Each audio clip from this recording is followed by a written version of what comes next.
I see people are starting to trickle in. We have about 40 attendees, I think, as our last count. So I will get started probably in about 3 minutes. Hopefully you guys can test your mics, test your chat functions, and so on. But if you just logged in, you're in the right place to the Society for Vascular Nursing Roundtable in May. Thanks for coming. Feel free to use your chat buttons on the side, raise your hand for questions, and we'll try to accommodate everybody during our cases tonight.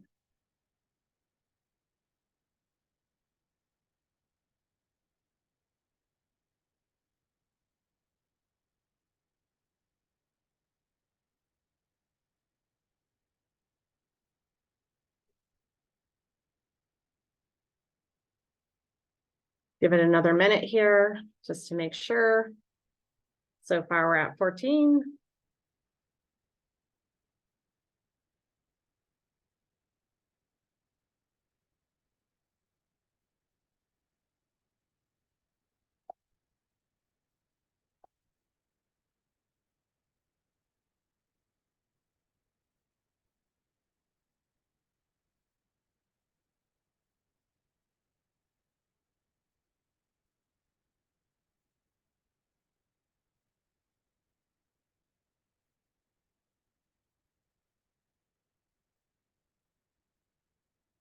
All right, a few more seconds here and I'll get started.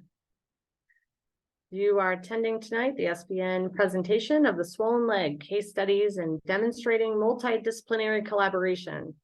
And if you're on video, you can see many of our speakers are in video on the right side, and I will introduce them in just a second here.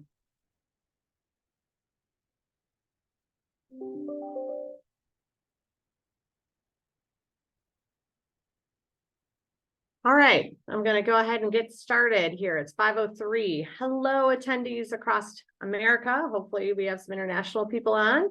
My name is Kristen Alix, and I'm a vascular nurse practitioner, and I'm delighted to welcome you to tonight's May Society for Vascular Nursing Roundtable. I'm very proud to be a moderator for tonight's event, and the ladies joining me on this call are fantastic.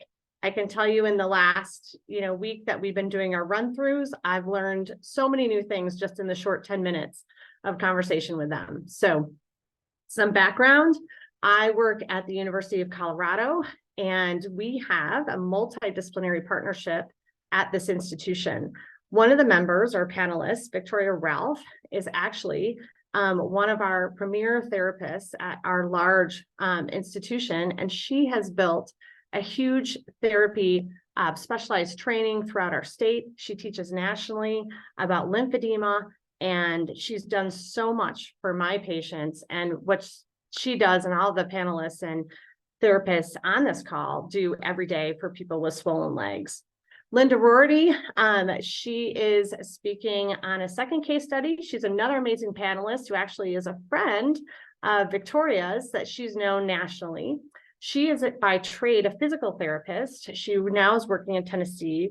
She teaches nationally and internationally on lymphatic disorders. She's been a national leader in Lymphology Association and a national mentor for therapists with difficult to treat patients. So she's a real go-to for many people around the country. Patty Bozeman, many in our society already know. She's a nurse practitioner from New England, and she has over 30 years of working with vascular patients. She's been a leader in our society, and she's been a recipient of the Jeannie Doyle Award, which, if you know, it's our highest honor in our society for great nursing and professionalism. And she continues to teach her patients and us and other nurses about complex disorders in her independent clinics. So interestingly, I thought these three women were strangers, but it turns out they were connected professionally, and all were connected through specialized training through the Close Institute, which you don't know is a specialty training for lymphedema therapists. So let's get started. So this came to be because for years, probably like many of yourselves, I've been seeing patients with swollen legs in my clinics. These patients always pose such a huge challenge because there are so many etiologies for a swollen leg. Most are not straightforward. And guess what? Many are not a DVT, like most of the 95% of the patients that get referred to my clinic. So tonight, we're going to explore diagnosis and management strategies of some of the most difficult swollen legs out there. So you, our audience, will actually get to engage in this adventure with us, and strictly voluntary, I promise. What we're going to do tonight is present you case studies. And after the first slide and a description of what's happening and some pictures, you'll see a poll of what you think may be going on. So go ahead and click that. Hopefully it'll all work out. And take your best guess. And our panelist will tell you if you're right. So after we present some of these case studies tonight, we'll then have a short instructional segment on kind of what happens after you refer these patients out. So please don't forget to post any questions or comments in the chat group, and we'll get to them as much as we can throughout the course of this hour that we have. So Patty Bozeman, I'm going to let you take the first question. And remember, I will not need you to share my screen because I will let you just go from here. Thank you, Kristen. Just to dovetail on what Kristen said about how complex these patients can be, I see patients. I'm the only practitioner in my large practice that sees patients with swollen legs.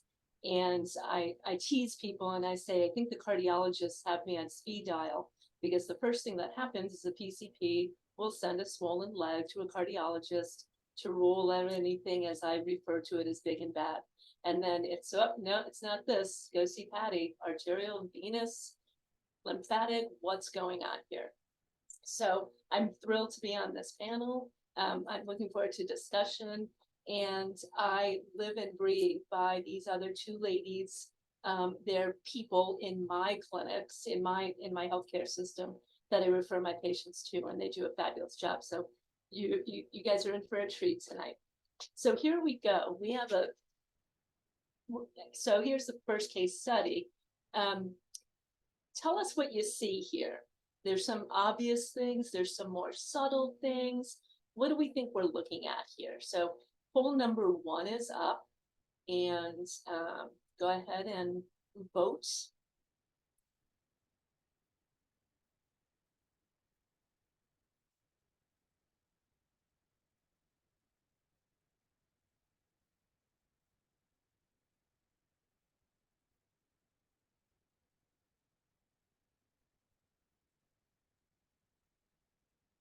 I almost gave it away trying to vote.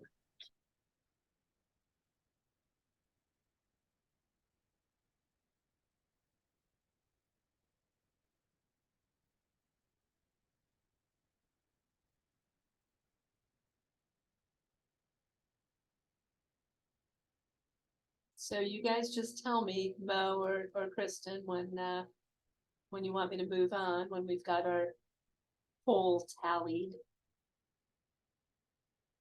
Go ahead, Bo, because I think you're getting the tallies. So it looks like 78% of the audience believes it's chronic venous insufficiency. Excellent, excellent. Yes, and some of the giveaways here for chronic venous insufficiency is where we can see we get 22% for lymphedema. We can see the hemosiderin deposit staining, the brawny pigment. We can obviously see the swelling. So here we have a 50-year-old male with a long-standing history of bilateral lower extremity edema. Over the past several years, it's worsened. It goes down at night. However, by the end of the day, he's very swollen. This has progressed over time to day and night edema. Like a lot of our patients, he was fitted with over-the-counter compression stockings 2 years ago. He stopped wearing them. They caused creases in the skin and ankle and caused pain. So presently, he's not wearing anything.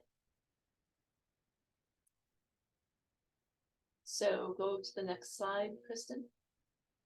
His BMI is 42. We've got bilateral edema. We've got some pitting edema noted in the feet, and distally the legs are fibrotic. So if you touch these legs, they're hard like a tree trunk or a rock, and that fibrotic tissue is problematic at this point, because in order to treat him appropriately, we need to break up that fibrotic tissue. And the other ladies on the panel will be discussing that. You can see the hemosiderin deposit staining. And so hemosiderin deposit staining is the leaking of the some capillaries, vessels underneath the skin, iron rich, and it stains the skin. And a lot of my patients will come to me, and this is their primary problem. They don't like the way this looks. And I tell them, you know, it's not dangerous in and of itself the way it looks. It tells us what's going on so that we can now appropriately treat you. And also, I've usually, before I get these patients, they're usually had an ultrasound and has ruled out a DVT. And let's see what our next slide looks like, Kristen. And keep clicking through.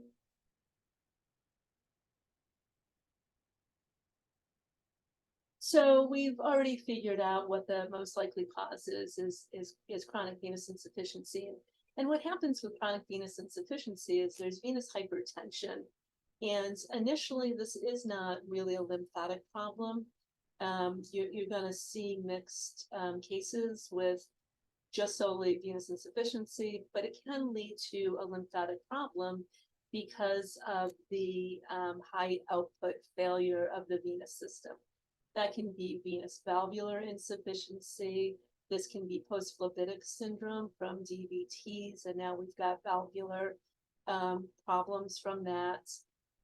This can be from obesity, and long-term persistence of this is going to lead to that fibrotic tissue and hard to treat, and eventually into more of a, we call phlebo-lymphedema, the phlebo, the venous insufficiency and hypertension, and the lymphatic involvement now, because now these lymphatics are trying to assist the venous hypertension to mobilize this fluid, and they are going to get overwhelmed.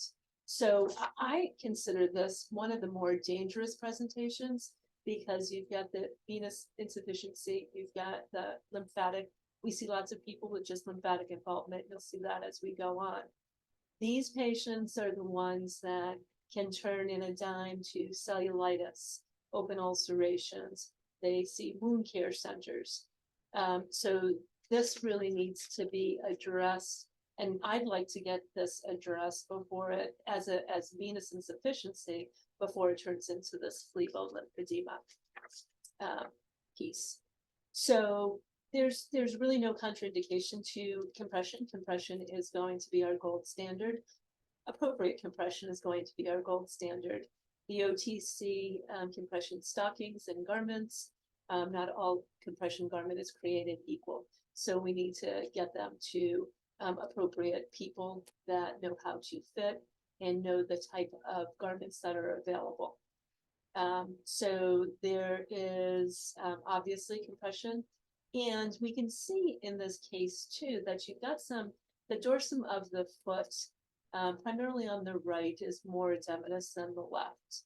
And toes look a little edematous as well. So this patient is going right to a lymphedema therapist for my first phase of what I consider my first phase of treatments. And then what I typically do is see them back in about 3 to 6 months.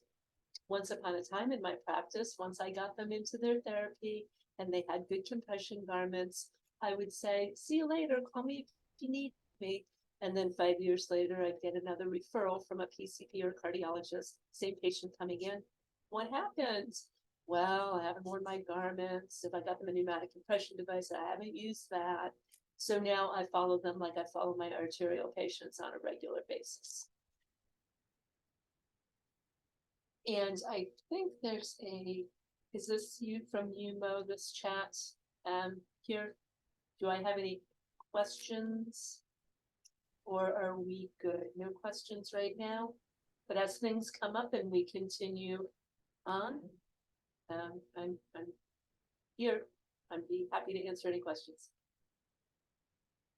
Thank you, Patty. That was awesome. I know this is a very threatening picture you're showing, and I'm glad to hear that you follow them every 3 months. I think that will be a major practice change for myself. So if we don't have any questions, I'll move it over to Linda, and I'm going to stop sharing my screen, and she's going to start sharing hers. Thank you, Patty. Hold on one second.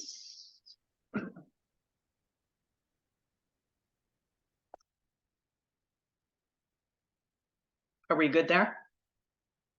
Okay. So I'm a physical therapist, been a lymphedema therapist for the last 25 years, and I'm going to say if it swells, it gets referred to us. So as a therapist, I've never had a doctor in close proximity to me. So I've had to learn how to differentially diagnose and help determine what's a proper care for our patients. So my case study here, I'm going to ask you, what type of swelling is this? And I've given you 4 options here.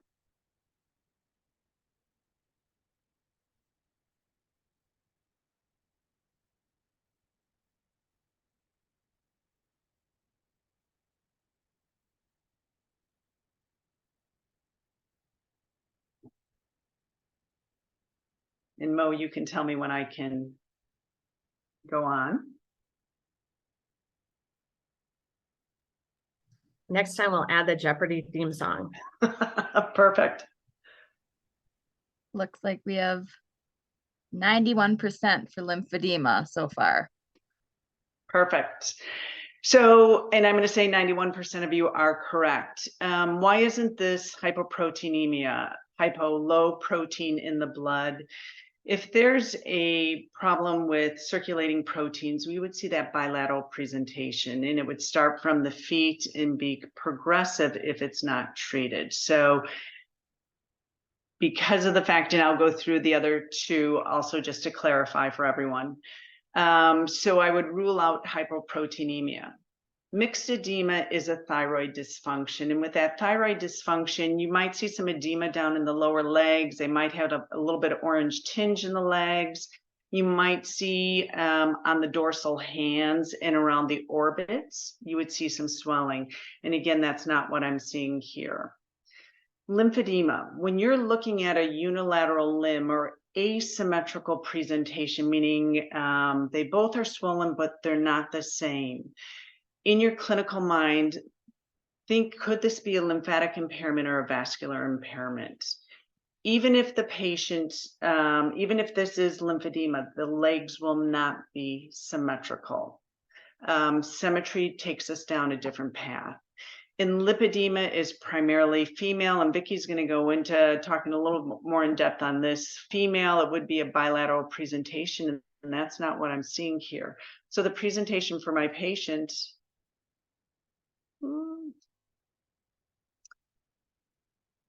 is lymphedema, and it's secondary because it's due to something. Something has caused this.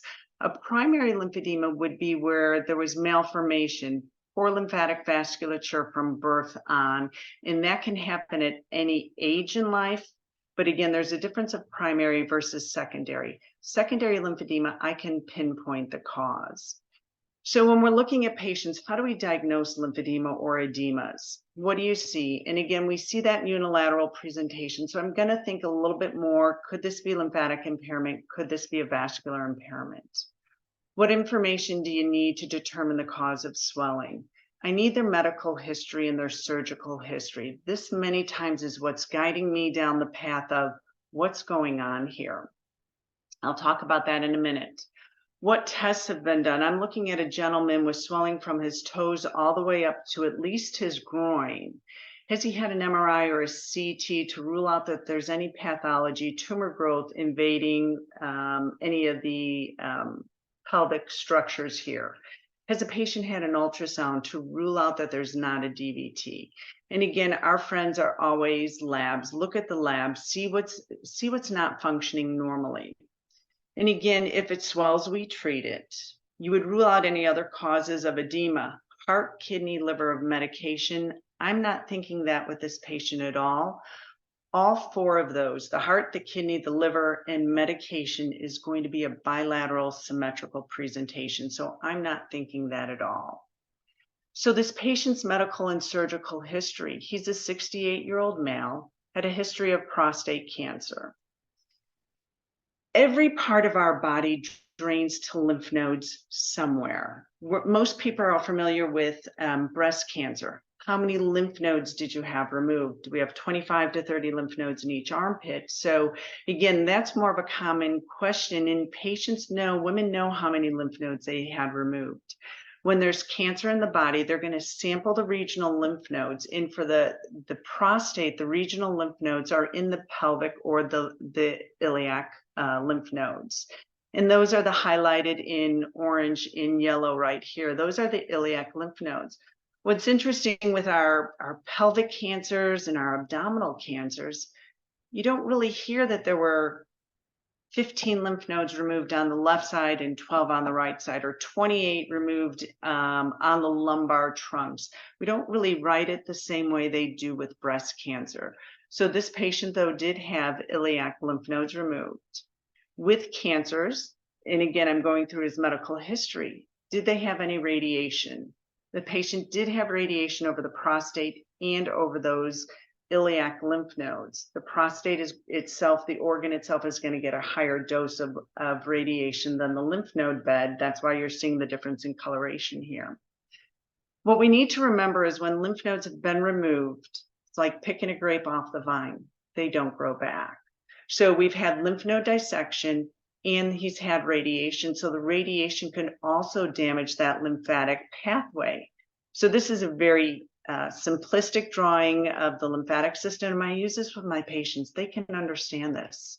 This patient's had lymph nodes removed here and has had radiation.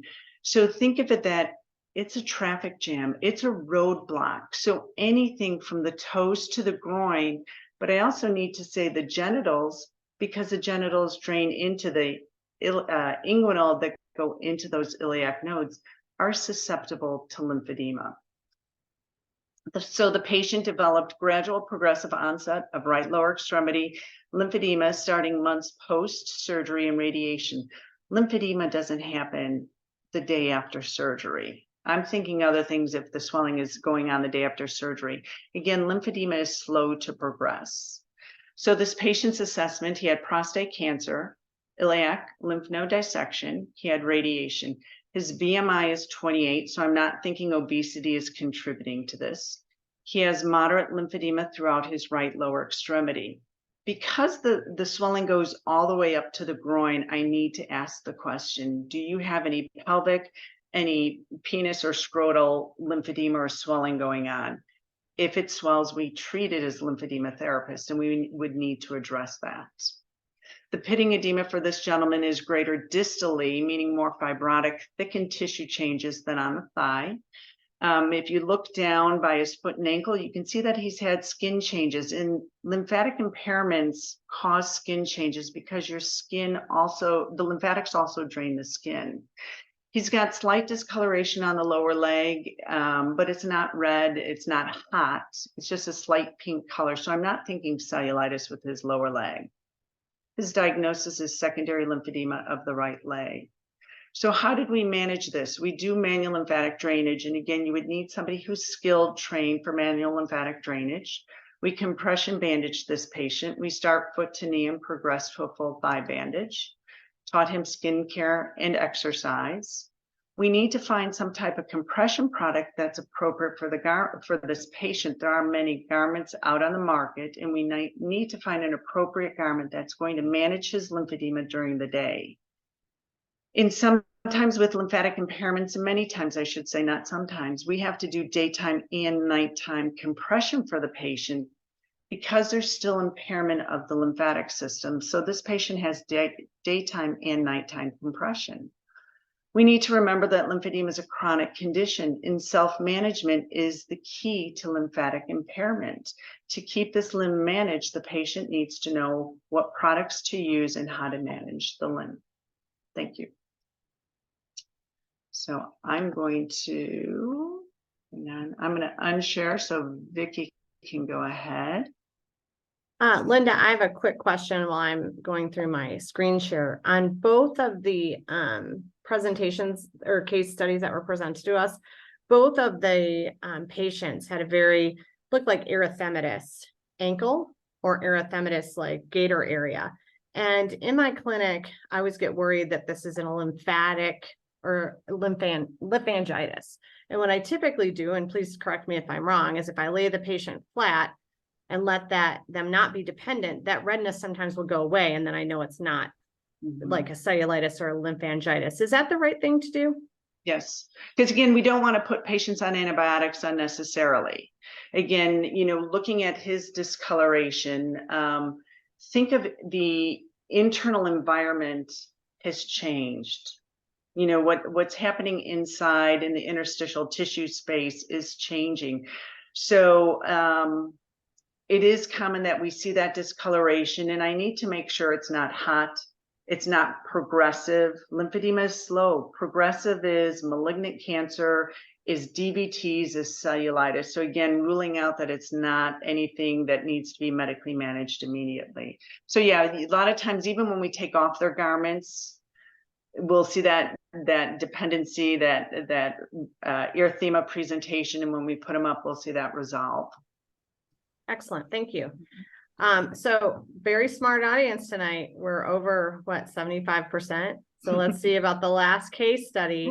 So I'm going to turn it over to Miss Vicki and see if we can get this one. And let me know when I need to change the screen. All right. Well, let's turn it over to me. Can you see my screen? Okay. All right. Oh, so do you, sorry, Vicki, it's on my screen. Oh, it's on your screen. Fantastic. Great. You okay. go first. You do it on your screen and then I'll do the next one on mine. Yeah, all right. Perfect.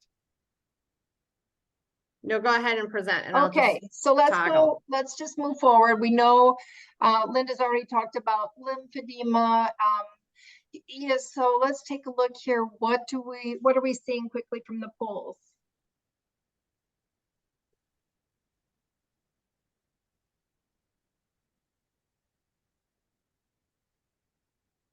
All right, let's see what do we get for answers.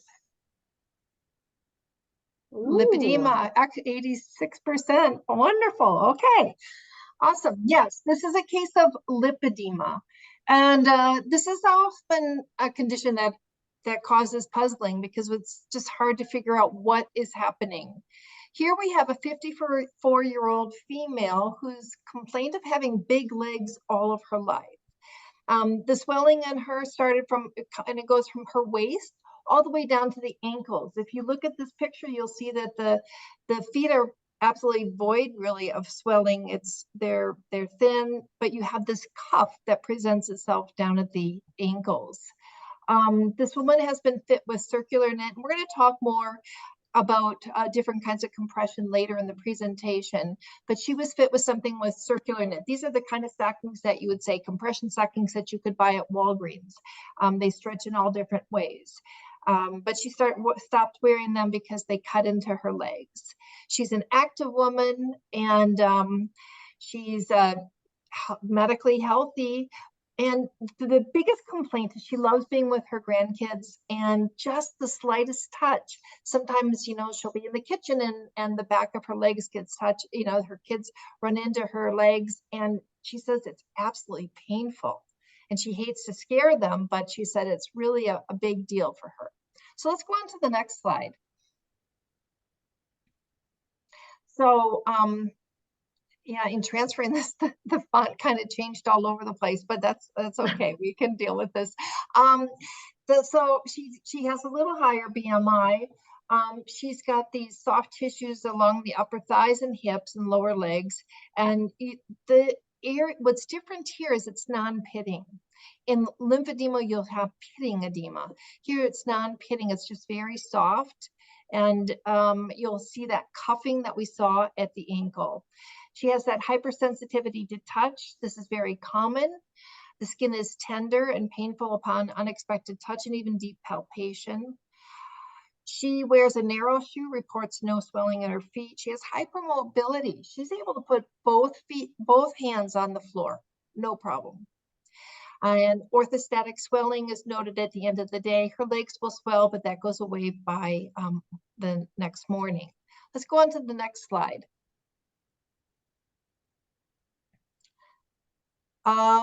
There should be another 2 slides in between these, but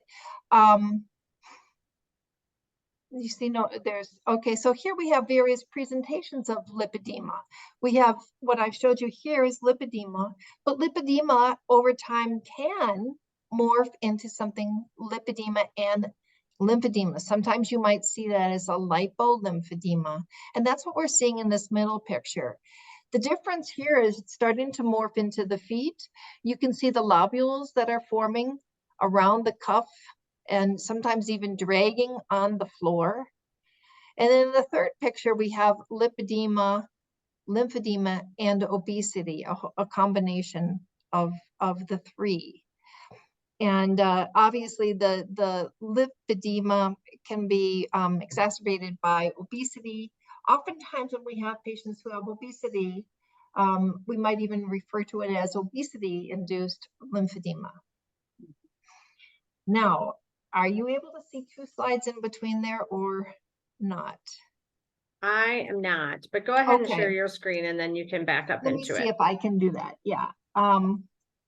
So I'm going to share my screen here. And I want to go down to this slide here.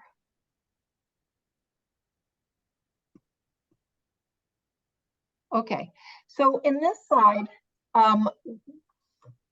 in recent years, it's been talked about that lipedema is actually should be considered a condition, a syndrome, and it's being referred to as lipedema syndrome. And when we refer to that, a syndrome is a group of signs and symptoms that occur together and characterize a particular abnormality or condition. In the case of lipedema, many of these different symptoms all occur. You have that symmetrical fat disposition. You have that hypersensitivity to pain. You have bruising.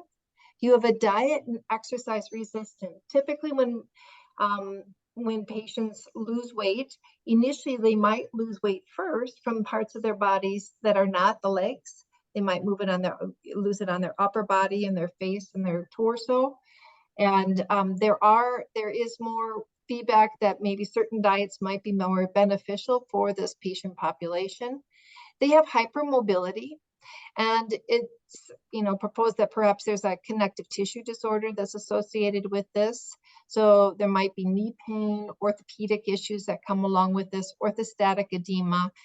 And then on top of that, just because of this, these big legs and just the process of media and everything that plays into, especially women, and this is primarily a female predominant syndrome. I have seen a few men with this condition, but primarily it's female. I'd say 95%.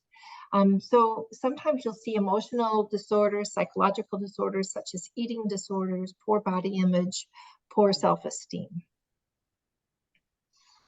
And the compression therapy is essential for this patient population, and compression is considered to be the most important aspect of treating patients with lipedema.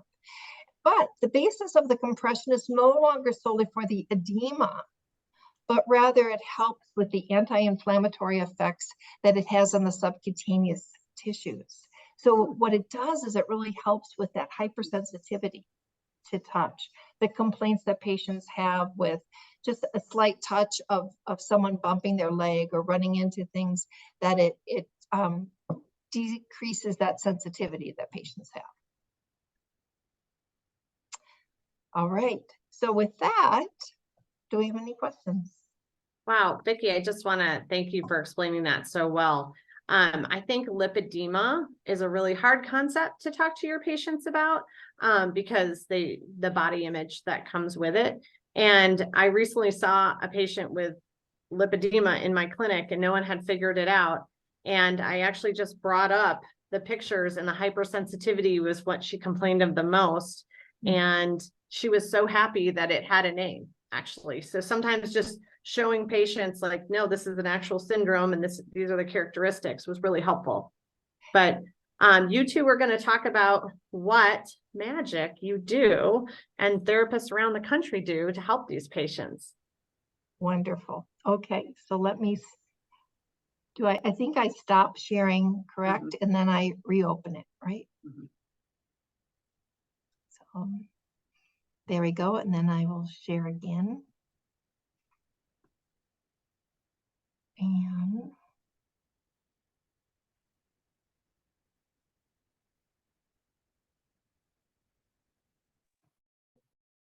all right.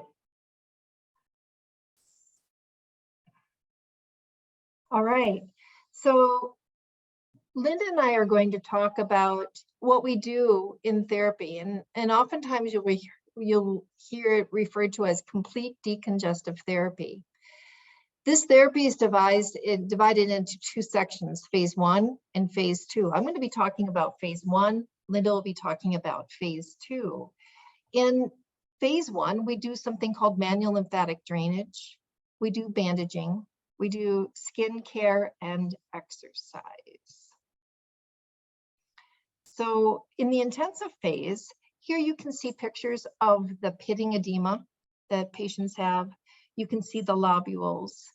And patients can be referred to therapy by a doctor, an NP, a PA, and both occupational and physical therapists provide this treatment.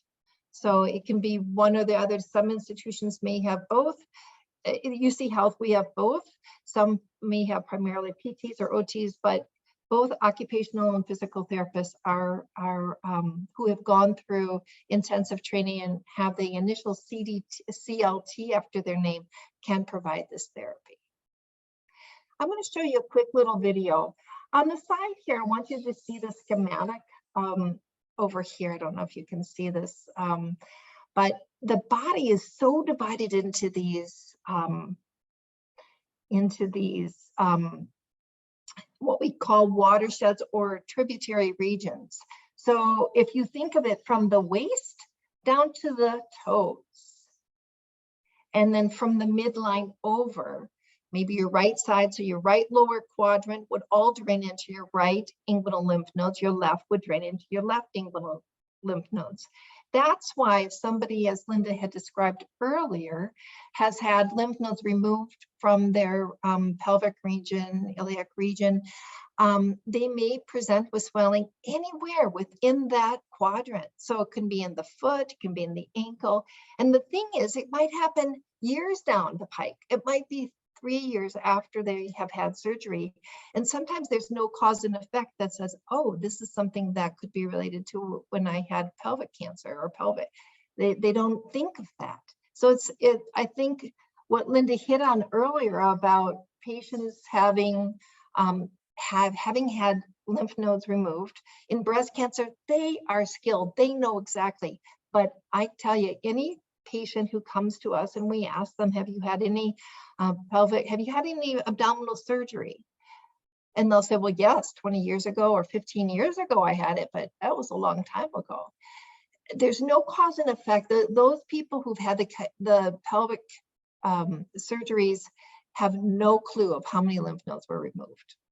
So this is what we call manual lymphatic drainage. Following manual lymphatic drainage, we do something called bandaging, and it's the bandages here. It looks like ACE bandages, right? But the bandages are actually very different from ACE bandages. They are called short stretch bandages. And just as their name implies, they only stretch a little bit. Whereas all of you know with an ACE bandage is a long stretch bandage, so it can stretch a long ways. The properties are completely different. So the ACE bandages that you're familiar with would have a high the resting pressure would be high, but the working pressure, so when the person is walking, the bandage kind of gives. It's the opposite with a short stretch bandage. The pressure at rest is low, but when the person is walking and moving and using the muscle pump that we so need to help facilitate the movement of the lymphatics, the bandage kind of tightens up. So it's very different, and yet they look the same. I think many people looking at these bandages would say, oh, that's just an ACE bandage, but it's very different. They are amazing bandages. They last a long time. Typically, it says in the rim that they can be washed 50 times, 50 times, while they're still effective. And here I want to just show you a very crude video I took of one of my patients. But what I want to show here is that bandaging toes is so important, because if you think of it, when you put a bandage on a limb, it's almost like squeezing a water balloon. If you squeeze a water balloon and you don't have pressure on the toes, you're going to get the fluid going out towards the toes. You're going to create these nice little bigger sausages on the toes. Whereas if you can just put a little pressure by wrapping each of these individual toes like we do in therapy, that just takes the pain way down and it just diverts the fluid all the way up and out of the limb as it should be. This is one kind of foam that we're using. It has channels in there to help break up the fibrosis. And I'm just putting this on. I'm wondering if I can I'm going to just scoot it on forward here. You'll see I can just, sorry guys. There we go. I was trying to be so clever to get, okay. There we go. I'm not going to play around with it. Here we go. So anyhow, we first attach the foam and get that nice and secured. But then the magic, I believe, from what we do is that we use these short stretch bandages that are of different sizes. So on the foot here, you can see I'm using a 6 centimeter bandage.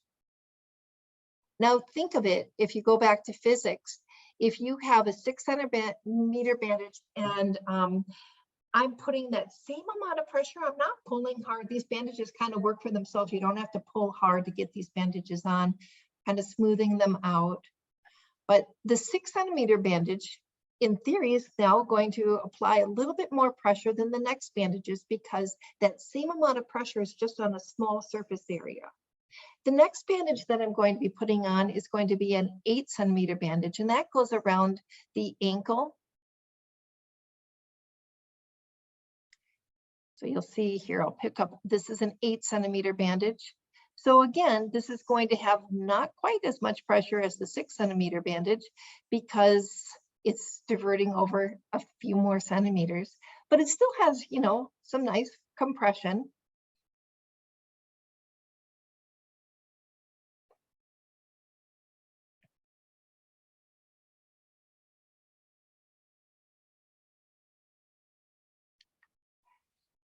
Just kind of speeding that through so you can just see the.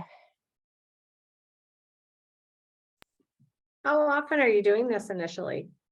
You do it every day. So during complete decongestive therapy, the patients, when they have a lot of swelling, they need to come almost every day because you can imagine as a patient is being wrapped, they will reduce underneath.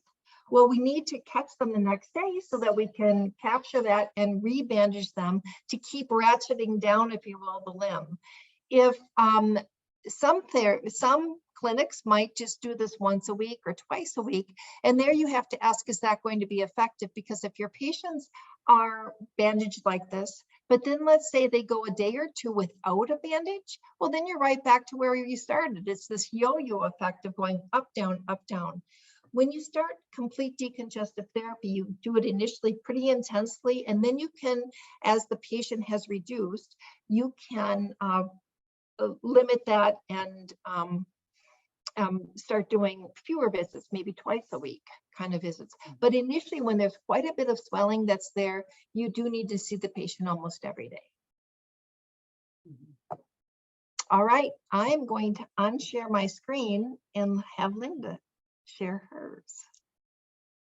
And for all of you still on the call, I'm going to say, if you ever have the opportunity to join in with a certified lymphedema therapist, Vicki bandaging that limb, that's pretty much the speed that she does it in. We're pretty quick with our ability to work with these patients. So again, take a moment and see what your lymphedema therapists are doing, just so you have an appreciation. And again, it's important to know what our patients go through.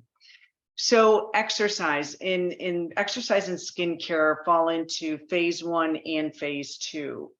We need to remember that exercise is important. And if you're seeing patients that are in the lymphedema clinic, ask them what they're doing. How are they self-managing? Are they still exercising? How are they taking care of their skin? It's important to have that muscle pump against the bandages. As therapist, I'm taking each patient individually and figuring out what's the best exercise program for them. Sure, our elderly patients, not very active, are doing more sitting exercises than my 42-year-old with primary lymphedema in their lower extremity. So again, what's the proper exercise? Exercise can be anything from basic range of motion. Breathing exercise really has a great impact on our lymphatic system.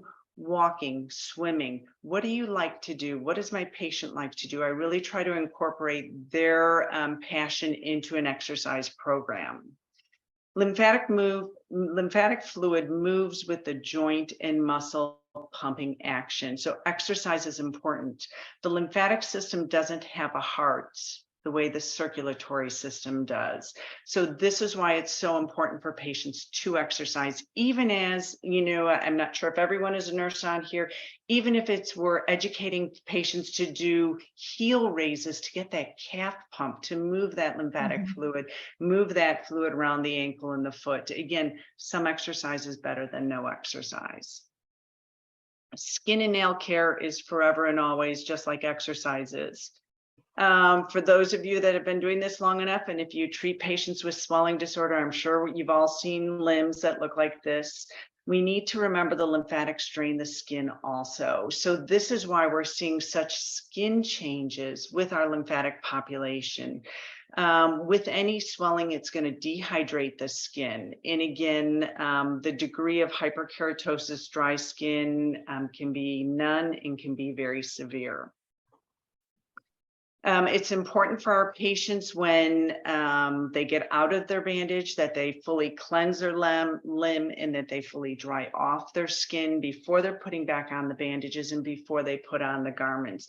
So again, daily skincare is important.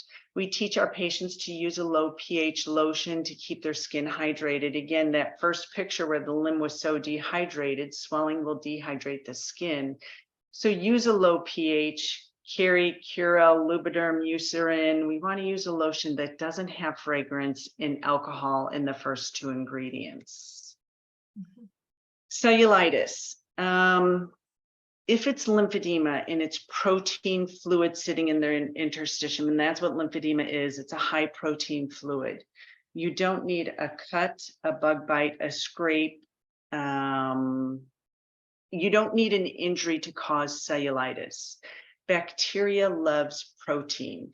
And so a patient, the more lymph nodes that they've had removed, or if they have lymphedema, we need to be educating them that what the signs and symptoms of infection are and how it needs to be treated. So again, our patients with lymphedema, in 2 hours from now, right now, they could have cellulitis just because they have protein sitting in the limb. Part of that lymph node dissection, when you remove lymph nodes, you've removed part of the ability for immune response. Our lymph nodes send out the immune response to fight infection. Well, and again, it's easiest to explain with the breast cancer. If somebody's had 20 out of 25 lymph nodes removed, they don't have the same immune response. And Vicki and I talked about this before putting this presentation together, that if it was Stanley Roxon, one of our lymphatic physician gurus from Stanford, said that somebody's had cellulitis and admitted into the hospital twice, you need to think, is there a lymphatic component going on here? And again, if your patient's been admitted to the hospital with cellulitis, get them referred to a lymphedema therapist so we can manage the swelling and reduce the risk for further complications. So again, phase 1 is the intensive phase where you're with the therapist. Skincare and exercise falls into that phase. It falls into phase 2. The difference now, phase 2 is I've got to teach that patient everything that we've done in therapy and how we've managed that limb. I've got to teach them how to manage this limb. So again, skincare and exercise is forever and always. So phase 2 is considered the maintenance phase. Vicky's phase was the intensive phase where the patient is seeing the therapist. Phase 2 maintenance phase is where the patient is now continuing to self-care. And this continued adherence to self-care is for all seasons of the patient's life. Lymphedema doesn't go away. So again, the patients need to learn this. They need to know how to maintain the reduction that was achieved in phase 1. As a therapist, part of what I'm doing is I'm learning the limb.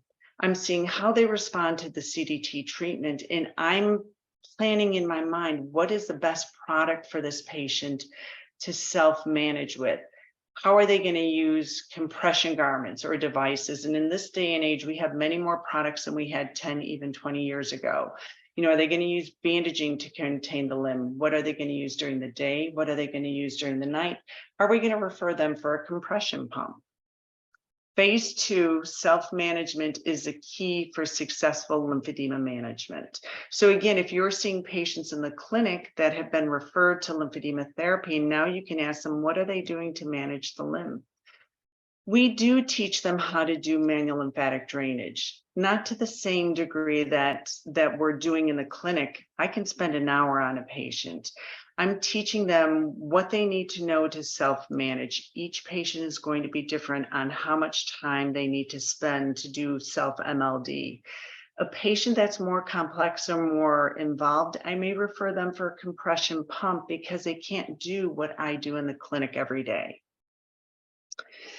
Part of phase 2 is deciding, as they're going from phase 1 into phase 2, as a therapist, deciding what do they need to maintain their limb. What are they going to wear during their daily daytime hours, their waking hours? What type of compression garment do they need? Obviously, we've got to determine what type of garment or device can the patient use that's going to maintain that limb volume reduction that they achieved when Vicky was doing MLD and bandaging. So we look at, many times our patients end up with custom garments. Custom garments are obviously custom fit to the patient, whereas ready to wear may fit half of the audience that's on today because of it's just taken a couple key measurements. So again, the difference of custom versus ready to wear. Let me backtrack. In this day and age, we do have patients that can't don a garment due to low back pain, due to mobility issues. Maybe a Velcro device is an appropriate product. So we have many more products today to use for a patient to maintain their treatment results that we achieved in phase 1. So again, the compression garment, is it ready-made versus custom? Ready-made meaning, again, small, medium, and large, size 1, size 2, size 3, versus custom that fits the patient.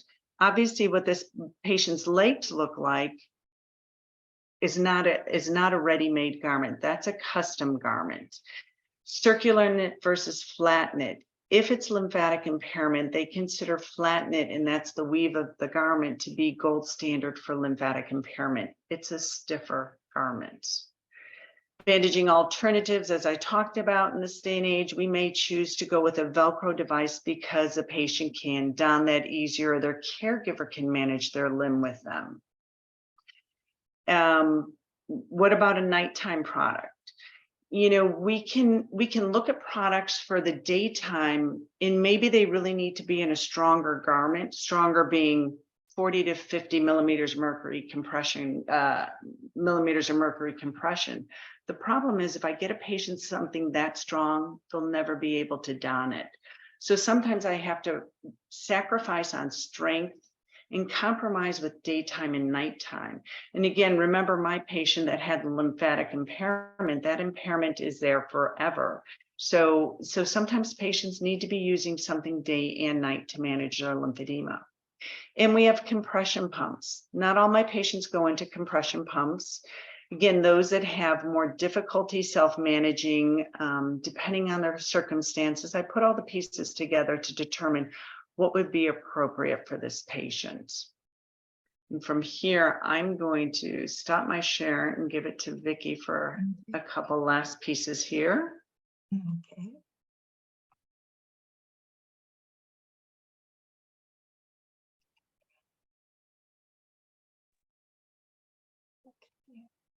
So just want to do a time check. We have about 5 minutes to 6 o'clock in Mountain Standard Time. So Okay, we'll start breeze some through this. questions so we can answer in the chat while Vicki's talking. All right, can you see my screen? Are you seeing my screen? No, we are not. Oh, bummer. All right, let's try that again.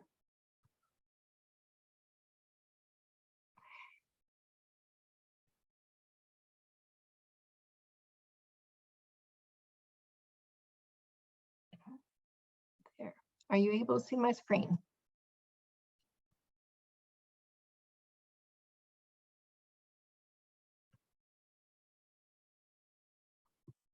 Can you see my screen, everyone? We sure can. Yay. Okay. So what we want to talk about is insurance coverage, because the therapy that we talked about provided by an occupational or physical therapist is covered by insurance and Medicare. However, garments are covered. It just varies. As of right now, Medicare does not cover compression garments. There has been a bill that was passed in Congress called the Lymphedema Treatment Act that we're not quite sure exactly what is going to be covered, but starting January of 24, we are hoping that flat knit and good adequate compression for lymphedema patients will be covered. But right now, Medicaid will cover compression garments on a state-by-state basis. Fortunately, in the state of Colorado, Medicaid does cover compression garments. What about in Tennessee, Linda? Does it cover? Oops, here. Sorry, it's all, there's so many variations. You have to check into each variation of them. Okay. Okay. So, but that's the one thing I just wanted you to know is that some people will say, well, we wouldn't want to go with custom because the patient can't afford it, but Medicaid will cover it. So always look, because there are definite conditions such as this patient where a flat neck garment is essential. If you ask a patient who has legs like this to go get compression, look how it deforms her. Look at how it just actually falls into these crevices. And what you're looking at is seeing wounds down the pike, because where that on the anterior ankle there and all those crevices it creates, the patient is going to have skin breakdown and wounds, and it becomes a whole host of problems, as you all know. But all in all, I wanted to share that lymphedema is incurable, but it is manageable. And effective treatment is available. If you refer your patients to someone and the patient comes back saying, well, I didn't get any benefit, therapy can differ. So just have them find a different therapist. I mean, it could be that the therapist just wasn't focus well, or for whatever reason, some therapists might have a better outcome. So if you know, if your patient says, well, I tried it and I didn't see a result, you should see a result. Many times when I put a bandage on a patient, I will say, this is like opening up a present. Tomorrow, when we take your bandage off, you are going to say, wow. Some of my patients have said, Vicki, I'm not the kind of person to say, wow. And then the next day, when I take the bandage off and the limb is much thinner, they'll say, you are correct. I will say, wow. So wow to this opportunity. Thank you guys for allowing us to present our passion of lymphedema. Yes, thank you. There are 2 questions. I'll get to the first one, and anyone can address this. It is, someone who very much appreciates the concept of recurrent cellulitis in the lymphedema lymph component. In a wound care realm, we are looking at all edema as lymphedema and the local lymphedemic changes that occur even in diabetic foot and ischemic leg ulcers. Do you have any thoughts on that? Linda, you go ahead. I was going to give it to Patty. Patty, yeah. Well, I agree with that about edema and lymphedema. Everything should be treated like such. If there is recurrent cellulitis, that's a red flag. We need to treat these patients for lymphedema. I have a patient who had an amputation because of lymphedema and nobody recognized it. They couldn't figure out what the cause of his cellulitis and sepsis was. And I'm glad, I think that was Karen Bauer's question. I'm glad in your wound care centers, people are thinking about lymphedema because Linda Hodgkins and I are trying so hard with our wound care centers to get them to think about lymphedema. Yeah. I always Patty, use why don't the, if I can just add, sorry, I always use the treat the swelling, the wounds will heal. And if it's arterial, we just need to be cautious in working with our wound care or our vascular nurses on appropriate compression. But again, if you treat the swelling, those wounds will heal.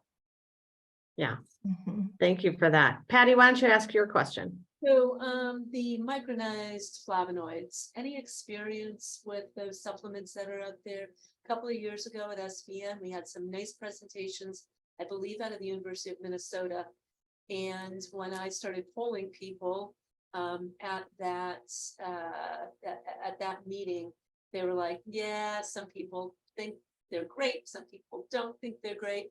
I will tell you, some of my challenging lymphedema patients, I've started to just give them websites to try something because they've got so many, and even if it's a little bit of lymphedema, body image, they're really looking for something. And if there's an anti-inflammatory effect of these supplements, then I say go for it. But I'm just wondering if anybody else has experience. You know, I don't know that we know from a true medication, and I'm gonna sort of circle around because I had a conversation. Let me backtrack. There is inflammatory response occurring in the tissues. I had a conversation at our conference, Vicki, in Denver last month with a researcher. And she said, you know, lymphedema is inflammatory, is an autoimmune. And again, she feels we will find there is something that we will have or find or that's already out there to help reduce that inflammatory load that's happening in the interstitium.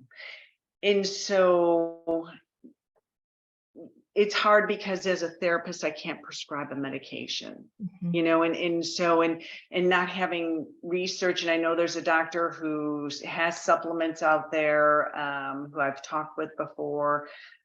You know, the hard part is not knowing, is it working or is it not? I don't, and again, these patients are searching for an answer because when you look at this picture, these pictures right here, this is forever and always.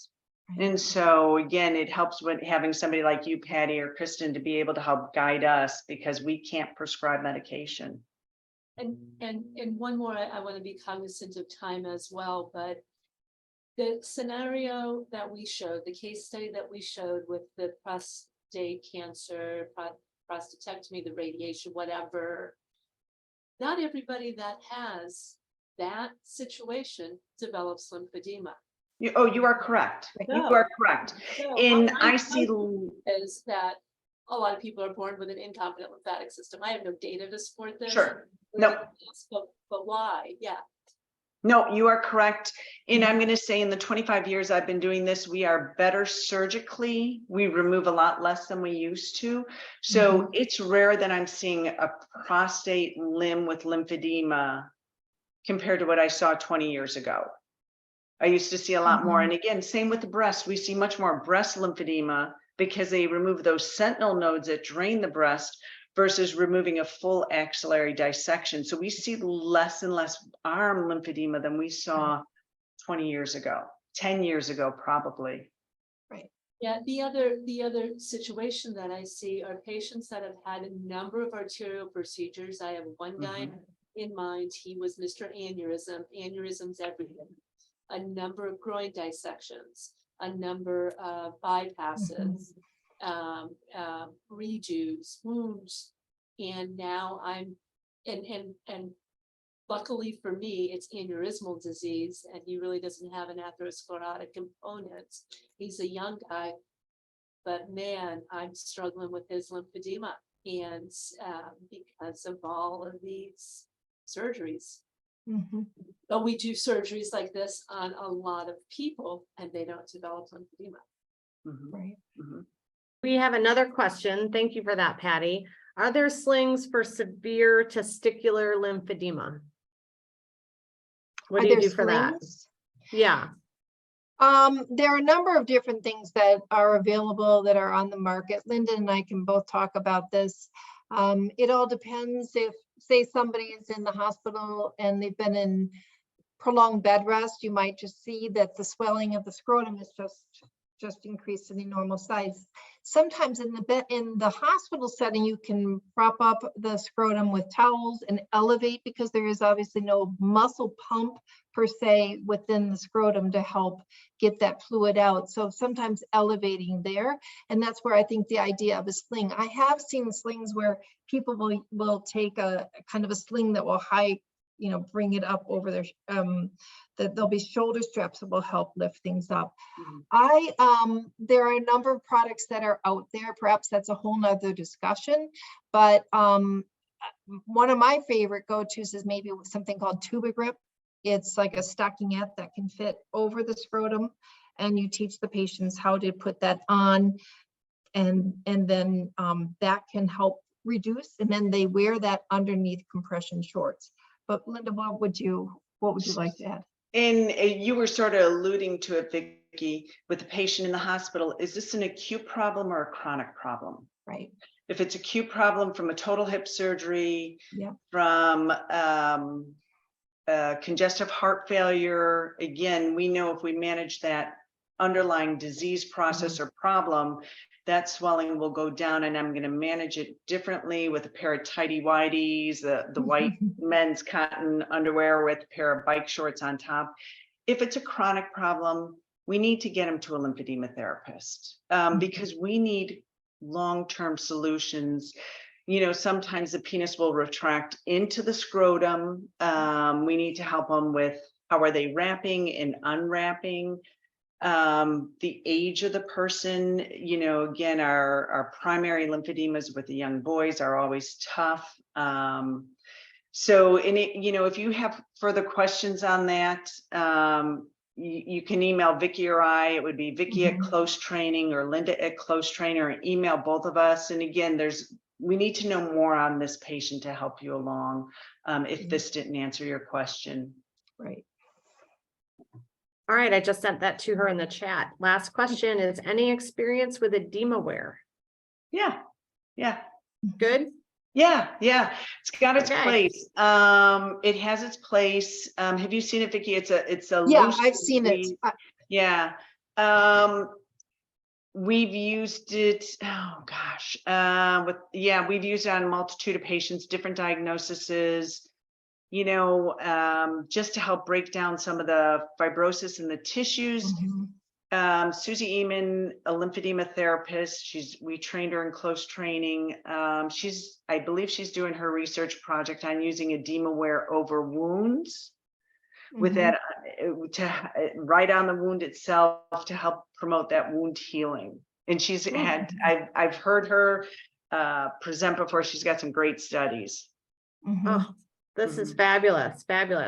I think we should call it tonight, and it gives me great ideas about more, roundtables with other causes of, leg swelling. But I really want to thank everybody that was out there tonight and participated and asked questions. And I really want to thank you from the bottom of my heart, these panelists that are so passionate and just excellent in their field. And I hope tonight you can take something back to your clinics and your patients and, get them to experts who really can help on the road to recovery. One of my favorite things is to teach patients to basically One of my favorite quotes from one of my mentors said, they have to control the disease before the disease controls them. And they proved this tonight. So I just want to thank you again for your passion. And I'm so thrilled when my patients come back from their, 3-month, they've been out of my vascular clinic and they said, oh, I saw Vicky, I saw all her, friends, and their legs are so much swollen and less swollen, and they're so happy and they're not having cellulitis anymore. It's great. So a little plug, if you enjoyed tonight's discussion, and if you're not a member, consider membership to the Society for Vascular Nursing or a Lymphology Society. We're always looking for passionate people. And our annual meeting is next month. And if you really enjoyed this talk, we'll have a lot more talks just like it. And also in the future, we'll have more roundtables. So hope to see you there. Thank you again, and have a wonderful evening, everyone. It was a pleasure.